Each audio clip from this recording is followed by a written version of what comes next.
Okay, before we get started, I want to talk about something. In my last video, I had my content manager, R6, provide an update about my future vlogs. In that video, he announced that I wasn't going to be vlogging to YouTube anymore, instead opting to vlog for just Odyssey, as I was feeling a little bit uneasy about the direction that YouTube was going. Since that video has been posted, it's come to my attention, oh, hello there, Riff. How you doing? You going to get right in the shot? It's come to my attention that the Odyssey team has been making some very distasteful tweets, and in light of that, I've decided to continue uploading to YouTube exclusively. Even though I have issues with YouTube's content management system and how they handle strikes, it's even more of an issue for me that a company would be able to publicly put themselves out and make jokes that completely demean an entire group of people. So with that said, I'm just going to keep uploading to YouTube and exploring other options. If and when I choose to upload somewhere else, R6 will upload another video letting you know. Thanks. Let's get back to the video.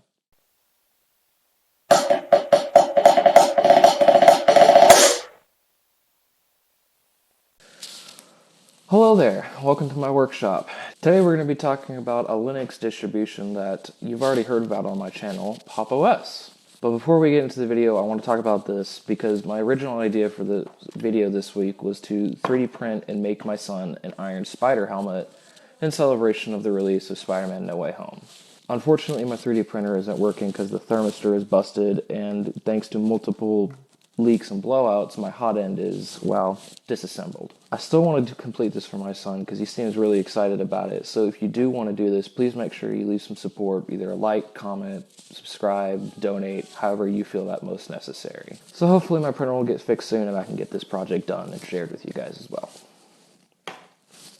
Now, Popos is a Linux distribution that's been widely considered as the first choice for people wanting to move over to Linux from other systems like macOS or Windows. And they just recently, in the last week, launched their version, the latest version, 21.10. Now, Popos is based on Ubuntu, and this specific release is based on Ubuntu 21.10. Ubuntu's releases follow the year.month release cycle, meaning 21.10, it's the year 2021, month 10, October. A lot of people had made the assumption that Popos should release under the name Popos 21.12.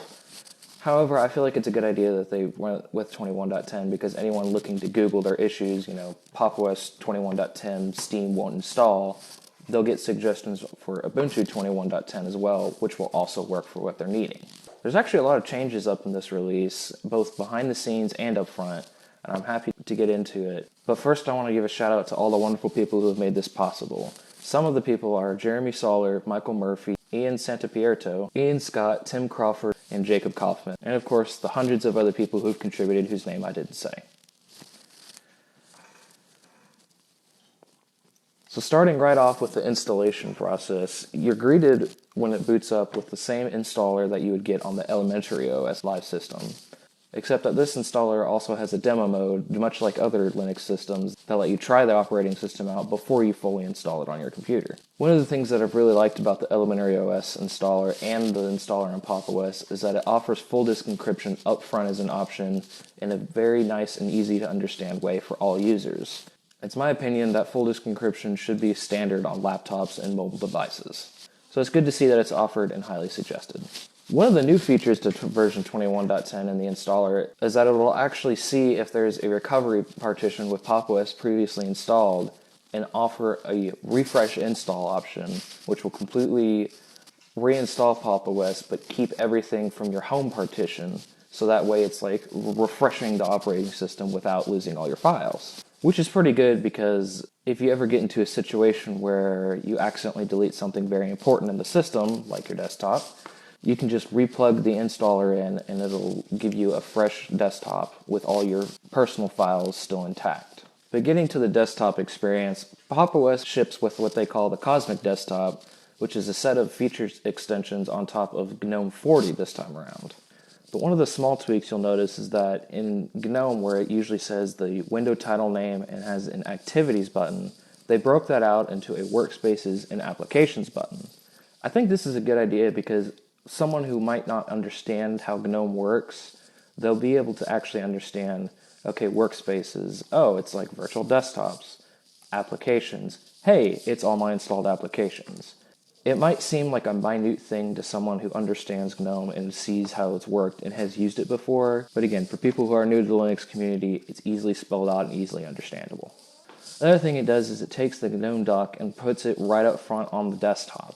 And by default, it spans the entire length of the display with all the icons in the center.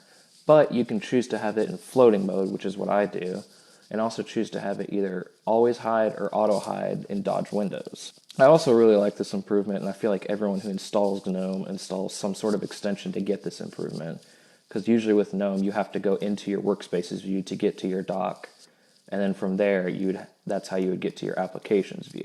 It just feels like what System76 done is take a 2 or 3 step process in GNOME and just make it a 1-step process for everything.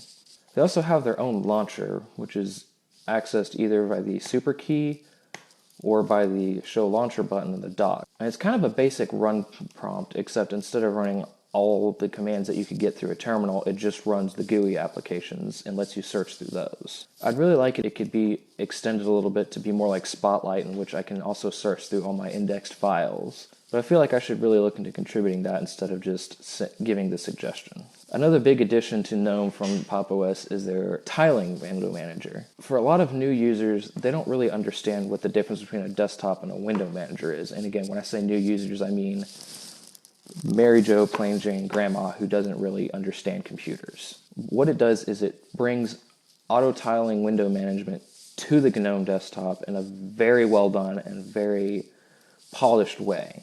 And again, I'm not saying it's the best window manager out there. Obviously, the ones that are the best are the ones that you can configure the most yourself, but this is the easiest to turn on with just a flip of a switch, and it also allows me to not have to completely configure a bar by myself, a run command by myself, or any of that extra crap that you'd have to do with a window manager. It really is just a perfect introduction to tiling window managers for people who might find them useful, but haven't been able to take the time to dig into them yet. Another thing that's exclusive and new to the 21.10 release is the new applications library. So in GNOME previously, the app screen is kind of like you would find on a mobile phone where you click the app library button. It would take up the full screen. There would be a lot of wasted space. And so what Popos did is they shrunk it down to a window so that you get the same amount of information on just a tinier part of the screen. And they also made it that it can pop up on different screens if you've got multi-monitors instead of just the main screen. It also breaks out all the folders into separate tabs and lets you create your own so that you can organize your app however you want. And I have to say, I really like their implementation here. It's just, I don't know, it's one of those things that I can't help but praise.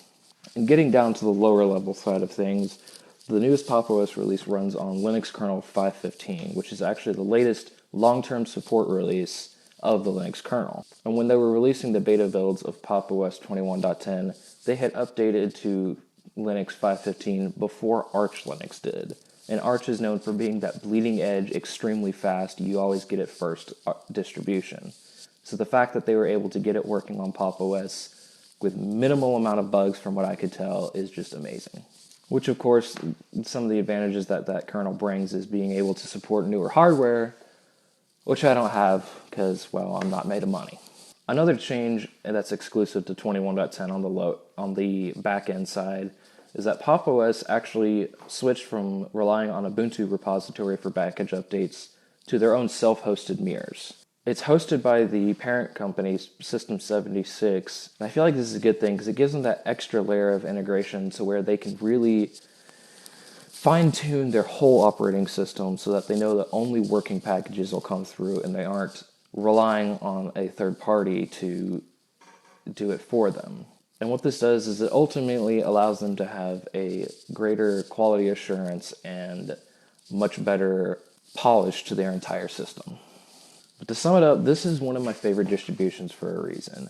It's very easy to use out of the box. I installed it and had pretty much everything I needed to use in less than 10 minutes. The dev team is probably one of the few most community development teams I've ever seen. It's welcoming to new and power users alike. I just feel like this is what a peak Linux system is.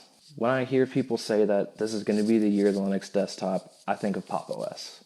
And even though I'm running Linux Mint on all my computers at the suggestion of my Twitter followers, I wonder who that one vote for Popos was, Jeremy. I still feel like anyone who's looking to switch to Linux and willing to learn the Linux workflow needs to start with Pop. So this has been my review of Popos. What did you think about it? Leave a comment and let me know. If you like this video, like it and get subscribed. Make sure to also follow me on Twitter, where I like to talk a lot about random things. Yeah, this has been my video. Thank you for watching.